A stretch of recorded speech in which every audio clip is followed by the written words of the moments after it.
Nope. What's going on, guys? Welcome back to the channel. If you're new, my name's Leo Rydell and this is Geekly Goods, and guys, today we are here to review the movie Nope. But if you're new to the channel, go ahead and hit that big red subscribe button down below if you enjoy videos on the latest in movies, TV, Marvel, DC. Guys, any corner of the geekverse we can hit, we're hitting it. And today we are talking about Nope, the new Jordan Peele movie starring Keke Palmer, Daniel Kaluuya, and Steven Yeun. And guys, I gotta come back and say, while it is not my favorite of his three, it is actually my least favorite of his three, I enjoyed the movie. I think that the movie hit some really cool points and has some decent themes when I sat and thought about them. I gotta admit, it took me a little while to really connect the dots here, but hey, after Get Out, after Us, and now Nope, I do really enjoy Jordan Peele's filmography as a whole.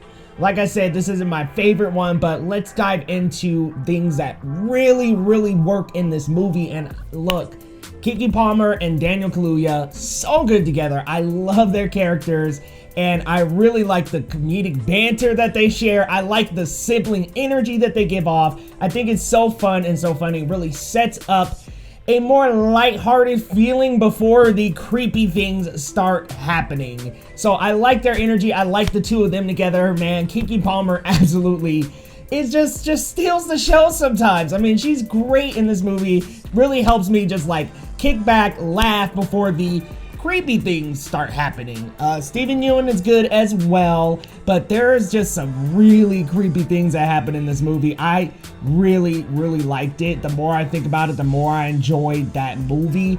But man, it's so hard to dance around spoilers, guys. This is one of those reviews that it's tough to dance around spoilers because the like big reveal at the end is like, it's big, and I like what it has to say about the film. There are some really grotesque things that happen in the movie, and what was weird is my audience like laughed at a couple of things I didn't think were quite funny. But I think this is pretty gory. I like the pacing in the movie. I think it falters a little bit in the third act, but two very strong first acts that really set you up for something creepy in the third act that I think, comparing it to Get Out and Us, was a little bit weaker, and I had a little bit higher expectations for that third act, but I still enjoyed it. And I think overall as a movie, it really was cool. Amazing sound design. I mean, the aliens and stuff, the things that the extraterrestrial, it just crazy sounds. Like, I mean, just some kind of like scary stuff as well, like some scary sounds and some creepy things, but some really heavy synths baked into the score and into the sound mix that just really get you in this creepy mood, and these cool themes of being obsessed and coming back with things, being obsessed with the extraterrestrial. Not only that, but just these crazy themes of like animals and captivity and I can't get too far into it, but I think it does dive into a commentary about that.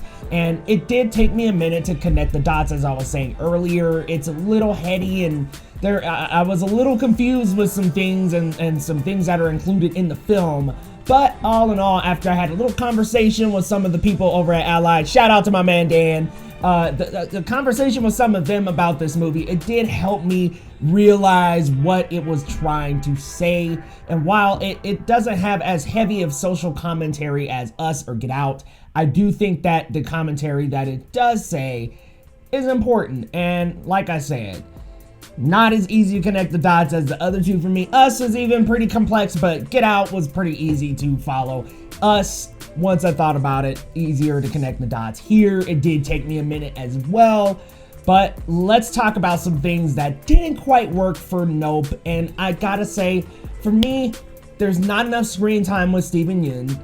Also, I think the third act, and I guess my expectations were really high. I think it was just pretty underwhelming for what I was really expecting. Like, Jordan Peele has these big reveals in third acts, and I was expecting something even higher over the top than the other two, and I don't think I quite got that. I won't say much because I don't want to reveal or spoil for anyone, but I was expecting something maybe a little more grandeur I was expecting something a little bigger, but I guess it just wasn't in the cards for this one. But I did think the first 2 acts were very strong in this movie, and then we get to the 3rd act and I'm kind of like, okay, maybe not as great as I thought. So I think I was like at a high in the first 2 acts, and then the 3rd act comes along and it kind of strips things away from me. But guys, you gotta let me know your thoughts down in the comments. Are you excited to check out Nope? It's coming to theaters this Friday. If I had to give a rating to Nope, I'm going with a 8 out of 10, guys. I had a really good time with those first 2 acts. It was just that 3rd one that really just didn't hit the landing as strong as I thought it could have. It was still good, it just didn't hit that landing nearly as much. Also, not enough Barbie Ferreira. Come on, man, like, where's Barbie at? But guys, you gotta let me know your thoughts down in the comments, and if you're new to the channel, hit that big red subscribe button for your boy, and we'll see you next time on Geekly Goods.